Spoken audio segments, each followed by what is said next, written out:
제7장.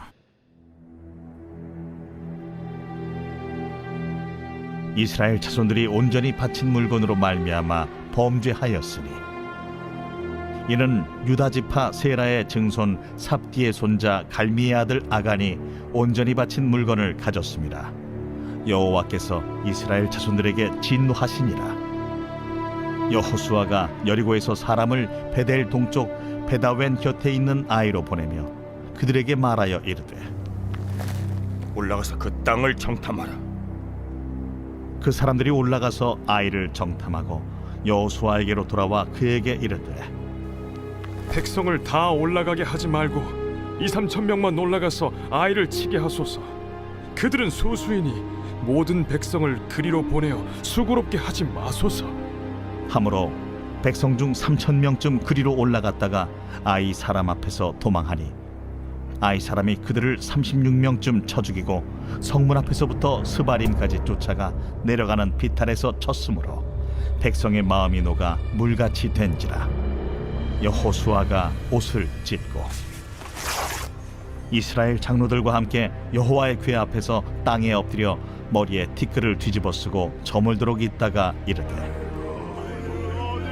슬프도소이다 주 여호와여, 어찌하여 이 백성을 인도하여 요단을 건너게 하시고 우리를 아모리 사람의 손에 넘겨 멸망시키려 하셨나이까? 우리가 요단 저쪽을 만족하게 여겨 거주하였다면 좋을 뻔하였나이다. 주여, 이스라엘이 그의 원수들 앞에서 돌아섰으니 내가 무슨 말을 하오리까? 가나안 사람과 이 땅의 모든 사람들이 듣고 우리를 둘러싸고 우리 이름을 세상에서 끊으리니 주의 크신 이름을 위하여 어떻게 하시려 하나이까? 여호와께서 여호수아에게 이르시되, 일어나라. 어찌하여 이렇게 엎드렸느냐? 이스라엘이 범죄하여 내가 그들에게 명령한 나의 언약을 어겼으며 또한 그들이 온전히 바친 물건을 가져가고 도둑질하며 속이고 그것을 그들의 물건들 가운데 두었느니라. 그러므로 이스라엘 자손들이 그들의 원수 앞에 능히 맞서지 못하고 그 앞에서 돌아섰나니 이는 그들도 온전히 바친 것이 됨이라. 그 온전히 바친 물건을 너희 중에서 멸하지 아니하면 내가 다시는 너희와 함께 있지 아니하리라. 너는 일어나서 백성을 거룩하게 하여 이르기를, 너희는 내 일을 위하여 스스로 거룩하게 하라. 이스라엘의 하나님 여호와의 말씀에, 이스라엘아, 너희 가운데 온전히 바친 물건이 있나니 너희가 그 온전히 바친 물건을 너희 가운데서 제하기까지는 내 원수들 앞에 능히 맞서지 못하리라. 너희는 아침에 너희의 지파대로 가까이 나오라. 여호와께 뽑히는 그 지파는 그 족속대로 가까이 나올 것이요, 여호와께 뽑히는 족속은 그 가족대로 가까이 나올 것이요, 여호와께 뽑히는 그 가족은 그 남자들이 가까이 나올 것이며, 온전히 바친 물건을 가진 자로 뽑힌 자를 불사르되 그와 그의 모든 소유를 그리하라.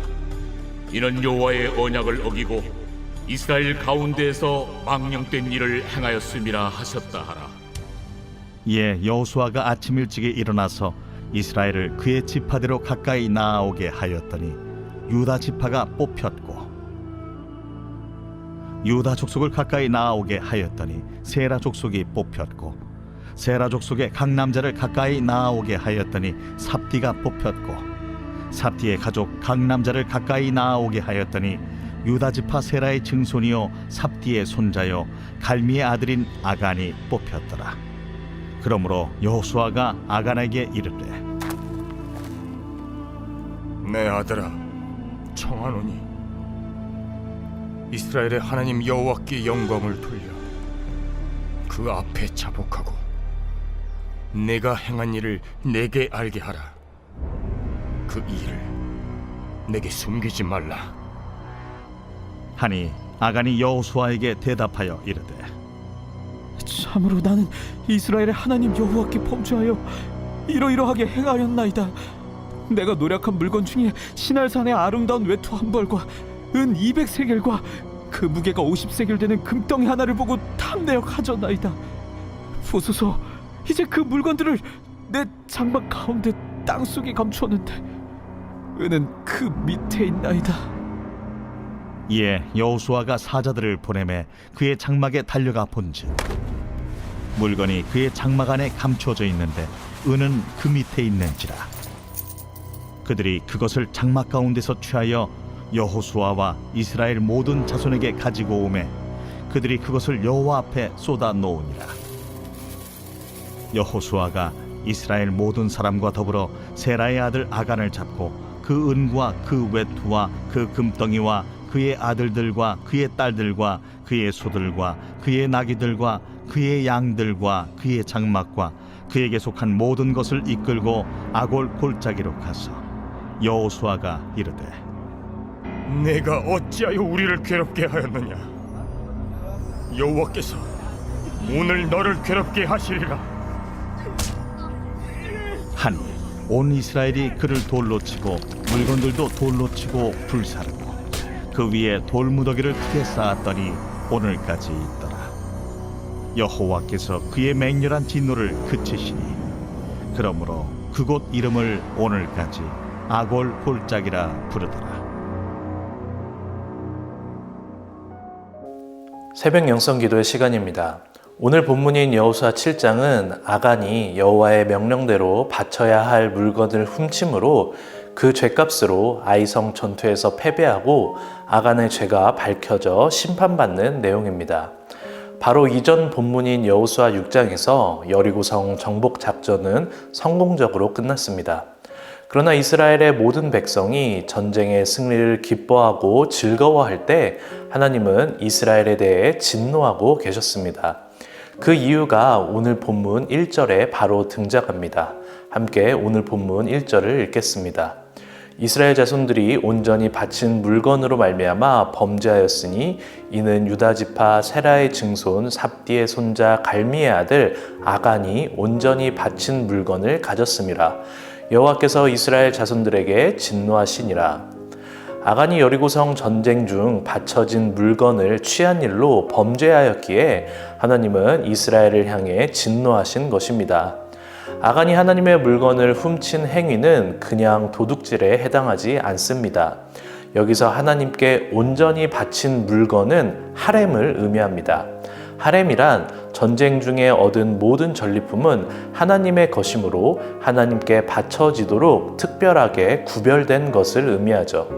아간은 이 사실을 알고도 하나님의 것으로 구별된 것을 훔친 것입니다. 하나님의 물건은 하나님만이 소유할 수 있는 것입니다. 그런데 아간은 하나님의 물건을 취함으로 자신을 하나님과 동등된 자리로 올려놓은 것이죠. 그래서 여호수아서는 아간이 범죄한 이야기를 창세기의 선악과 사건과 오버랩이 되도록 서술합니다. 함께 오늘 본문 21절을 읽어보겠습니다. 내가 노력한 물건 중에 시넬산의 아름다운 외투 한 벌과 은 200세겔과 그 무게가 50세겔이 되는 금덩이 하나를 보고 탐내어 가졌나이다. 보소서 이제 그 물건들을 내 장막 가운데 땅 속에 감추었는데 은은 그 밑에 있나이다 하더라. 아간은 하나님께서 손대지 말라고 명령하신 하나님의 것을 아름답다고 생각하고 보고 탐내어 범죄했습니다. 창세기의 선악과 사건도 하나님이 먹지 말라고 명령하신 것을 먹음직도 하고 보암직도 하고 탐스럽기도 하다고 하며 범죄했죠. 아담과 하와를 유혹한 뱀은 이들을 이렇게 유혹했습니다. 이것을 먹으면 눈이 밝아져 선악을 구별하여 하나님처럼 된다고 말이죠. 아간의 사건과 선악과의 사건에 공통점이 있다면 바로 하나님의 말씀을 어기고 하나님의 것을 탐냈다는 것입니다. 그리고 하나님의 것을 탐낸 것의 본질은 뱀의 말처럼 하나님처럼 되고 싶다는 교만입니다. 아간은 온전히 하나님께만 바쳐진 물건을 자신이 착복함으로 하나님의 위치에 자신을 둔 것이며 아담과 하와는 하나님처럼 되기 위해 선악과를 먹었던 것이죠. 결국 이러한 범죄는 하나님과의 언약을 어긴 것이 됩니다. 그래서 오늘 본문 1절 이스라엘 자손들이 온전히 바친 물건으로 말미암아 범죄하였으니에서 범죄는 히브리어로 말, 즉 신실치 못하게 행하다의 뜻으로 사용되었습니다. 신뢰나 관계를 배신하는 행위라는 것이죠. 그러므로 오늘 본문에 나오는 아간의 범죄는 단순한 도둑질이 아닌 하나님과 이스라엘 사이의 관계, 곧 언약의 관계를 깨뜨린 엄청난 범죄인 것입니다. 하나님은 그래서 진노하셨던 것이죠. 그러나 이스라엘은 아간의 죄를 모르고 있었습니다. 그 상태로 이스라엘은 그 대단한 여리고성 전투와의 승리에 도취되어 있었기에 곧장 아이성을 쳐들어갑니다. 여리고성을 정탐했던 것처럼 아이성을 정탐한 정탐꾼들은 아이성이 별거 없는 성이기에 2~3천 명의 정예 군사만 쳐들어가도 충분히 이길 것이라고 장담하죠. 보고를 받은 여호수아는 이 전쟁에 대해 하나님께 묻지도 않은 채 병사들을 움직입니다. 아이성의 사건은 여호수아의 정복 전쟁 가운데 유일하게 하나님의 지시나 명령 없이 싸운 전쟁입니다. 당연히 이스라엘은 패배합니다. 하나님의 언약을 배반한 가운데 하나님의 명령도 없이 시작한 전투이니 당연히 패배할 수밖에 없었던 것이죠. 패배를 경험한 여호수아는 장로들과 함께 하나님의 언약궤 앞에 엎드려 해가 저물도록 기도합니다. 하나님께서는 드디어 엎드려 기도하며 묻는 여호수아에게 대답하시죠. 하나님께서는 여호수아에게 아이성 패배의 원인을 설명해 주십니다. 누군가가 하나님의 언약을 어기고 바친 물건을 취함으로 이스라엘 자신도 바친 물건처럼 진멸시켜야 하는 처지에 놓이게 되었다는 것이죠. 하나님은 12절과 13절에 걸쳐 바친 물건을 너희 중에서 멸하지 아니하면 내가 다시는 너희와 함께 있지 아니하리라 라고 말씀하시며 바친 물건을 제거할 때까지 너희는 전쟁에서 이기지 못할 것이다 라고 선포하십니다. 은혜로우신 하나님은 여호수아가 범인을 찾을 수 있도록 도와주십니다. 하나님은 이스라엘의 회복을 위해 3가지의 명령을 하십니다. 첫째, 백성들을 거룩하게 하라. 둘째, 다음날 아침에 지파대로 나와서 제비를 뽑으라. 셋째, 뽑힌 자와 바친 물건을 불사르라입니다. 여호수아는 명령대로 행합니다. 결국 4번의 뽑기를 통해 유다 지파 중 세라의 족속, 삽디의 가족의 아간이 뽑히게 되죠. 오늘 본문에서 여러 번 사용되는 뽑다는 히브리어로 라카드입니다. 붙잡다, 생포하다는 뜻이죠. 즉 뽑기를 통해 우연찮게 얻어걸린 게 아니라 하나님께서 역사하셔서 죄를 지은 자를 붙잡고 생포하신다는 것입니다. 결국 하나님은 아간의 죄를 들추십니다. 4번의 뽑기의 과정 중에 아간은 먼저 하나님께 나와 죄를 자복하고 용서를 구할 수도 있었습니다. 어떻게 보면 하나님께서는 4번의 기회를 주신 것이었죠. 그러나 아간은 끝까지 자신은 들키지 않을 것이라 생각했는지 마지막에 아간이 뽑히는 순간까지 자신의 죄를 철저하게 숨겼습니다. 최후의 순간이 돼서 여호수아가 아간을 추궁하니 그제서야 아간은 자신의 죄를 이실직고합니다. 이미 모든 기회를 잃어버린 아간은 결국 그의 가족과 그가 훔쳤던 바친 물건들과 함께 돌에 치이고 불살라 죽게 됩니다. 범죄한 부분이 사라지니 하나님의 진노가 그제서야 멈춥니다. 그리고 아간이 죽은 그곳의 이름을 아골 골짜기라고 부르게 되죠. 사랑하는 성도 여러분, 오늘 우리는 여호수아 7장을 통해 죄가 무엇인지 깨닫게 됩니다. 우리가 아무리 쉽게 생각하는 가벼운 죄일지라도 죄는 하나님을 배반하는 행위이며 하나님과의 관계를 단절시키는 무서운 것임을 깨닫게 됩니다. 죄를 쉽게 보면 안 됩니다. 죄를 무시해서도 안 됩니다. 아간의 죄와 또 선악과 사건의 죄를 통해 살펴본 죄의 본질은 하나님 말씀에 대한 불순종입니다. 그리고 내 마음대로 하는 것이죠. 즉, 죄란 하나님의 말씀을 무시한 채 내 마음대로 하는 내 모든 행위를 말합니다. 내 인생의 주인이 하나님이 아니라 하나님의 말씀이 아니라 내가 되어버리는 것이죠. 하나님은 죄와 함께 하실 수 없는 분이십니다. 아간의 죄로 이스라엘이 범죄함으로 하나님이 이스라엘과 함께하지 않으시니 그 작은 아이성 하나도 싸워 이길 수 없었던 것처럼 죄에 물든 삶은 결코 세상을 이길 수 없습니다. 우리도 언제든지 아간처럼 될 수 있는 연약한 존재임을 인정해야 합니다.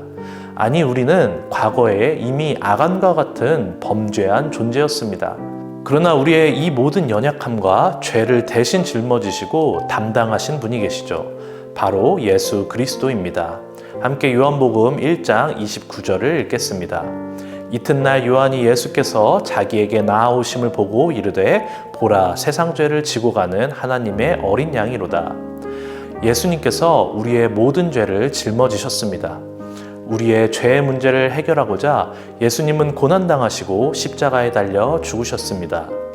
사랑하는 성도 여러분, 신앙생활을 하며 날마다 기억하고 새로워져야 하는 것은 이 예수 그리스도의 십자가의 사랑입니다.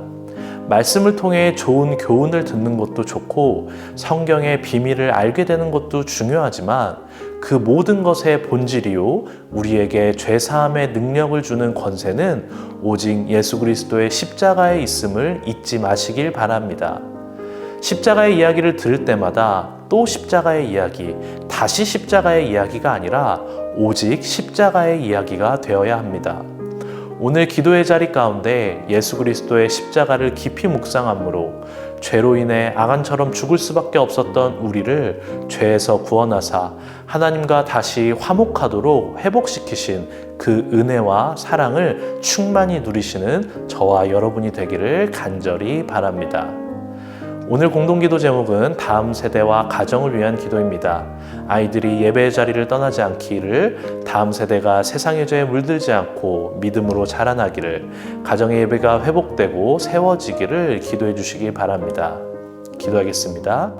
오늘도 주님의 십자가를 묵상하며 우리를 향하신 주님의 놀라운 사랑을 경험하게 하여 주옵소서. 오직 주님께서 십자가에서 보여주신 사랑이 우리를 죄에서 구원하며 은혜로 말미암아 하나님께 나아갈 수 있음을 믿고 고백합니다. 주여, 우리의 첫사랑을 회복하게 하시고 날마다 주님 주시는 은혜와 사랑에 취하는 성령 충만한 자가 되게 하여 주시옵소서. 주님의 능력이 아니고서는 세상을 이기는 힘도 죄를 이기는 힘도 없는 연약한 존재임을 고백합니다. 오늘도 주님의 십자가를 의지함으로 세상을 담대히 이기는 힘과 능력을 더하여 주옵소서. 특별히 다음 세대를 위해 기도합니다. 아이들이 말씀으로 양육되어 믿음의 사람으로 자라나게 하여 주시옵소서. 가정의 예배가 회복됨으로 가정이 살아나게 하여 주시옵소서. 다음 세대가 죄에서 떠나 주님의 말씀을 붙들고 살아가게 하여 주셔서 그들의 인생의 주인이 오직 여호와 하나님이심을 고백하는 귀한 믿음 허락하여 주옵소서. 단위에 세우신 담임 목사님 위해 기도합니다. 날마다 성령의 능력을 더하여 주시고 담임 목사님 영육간에 강건케 하셔서 그 가정이 날로 평안케 하여 주시옵소서. 성령의 기름을 부어 주셔서 날마다 선포되는 말씀을 통해 복음의 능력이 일어나게 하여 주시옵소서. 아픔 가운데 있는 주의 자녀들이 있습니다. 주님 보살펴 주시고 몸과 마음의 질병으로 고통받고 있는 주의 자녀들에게 치유의 영을 허락하여 주시옵소서. 속히 나음받고 치유될 수 있도록 힘과 능력을 더해 주시옵소서. 이 새벽 주님께 나와 기도드리는 주님의 자녀를 기억하시고 모든 기도의 제목마다 주님께서 역사하여 주시옵소서. 감사하며 모든 말씀 예수님의 이름으로 기도합니다. 아멘.